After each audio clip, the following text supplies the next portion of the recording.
But what we're talking about now is if your pet dies, should you be allowed time off work? Because they're often considered to be part of the family, so when you lose a pet, it can be devastating.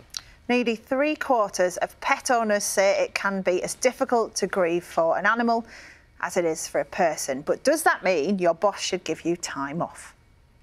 I think it's completely acceptable to ask for time off because it's like losing a family member because they are family. Whilst obviously you feel distraught if your pet dies, I think it's a bit too much, and it's not quite the same as, say, a close relative dying. People should be given time off if they're pets and they pass away because, you know, pets are just as important as people. Why not? Well, let's talk to dog owner and psychologist Nikki Brown. Good morning, Nikki. Thanks very much for joining us this morning. What do you make of this? It's certainly a very emotional time when a pet dies, especially if you know it's a key part of your family. But should that grief bleed into work time? Should employers be considering this? I think it absolutely should. You know, grief is grief, and everybody deals with grief differently, and I think there should be an option. You know, some people might actually like to deal with their grief and go to work and deal with work and you know, take their mind off what's going on, and other people are going to need time to get used to the massive adjustment and the big hole that's left in your life when the pet goes. I mean, you've lost several pets in the past. How did you deal with it? I mean, and obviously you help people with grief in this area as well. Absolutely. My first dog, I was 15 and he got run over. So 1 minute he was there and the next minute he died in the vets the next day, and it completely devastated me, completely turned my life upside down. It was a massive shock. And took me many years to get to deal with. And in fact, Jake, my first dog, was what made me get into starting dog psychology and helping people with these kinds of traumas and psychological issues that do stem from these issues. And my second dog, yes, Annie, I had to put her to sleep 2 years ago. And again, that's an incredibly difficult situation. It's probably one of the hardest decisions that you have to make in your life. And yeah, I mean, I had to have some time off work.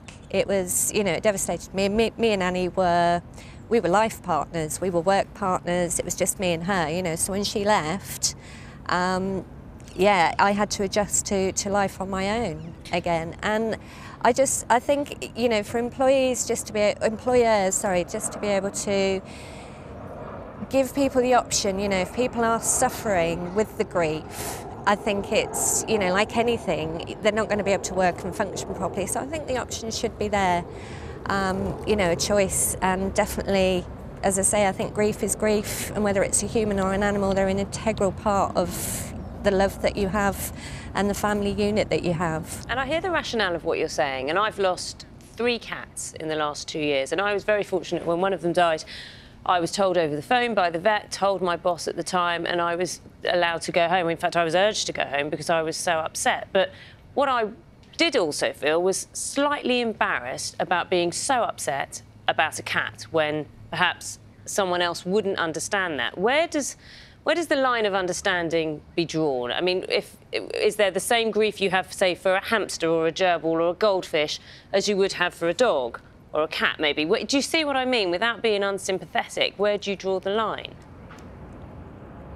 As I say, I think we've got to look at each case, each person, and what the trauma is behind the death. I think, you know, if you've got an animal that has lived till 15, 16 and it's died a natural death, then you know, you've kind of you're expecting it. You can deal with the process. It's if you've really got a close bond with that animal and it's your best friend, and something traumatic happens around that time of death, then it's the trauma that needs to be dealt with.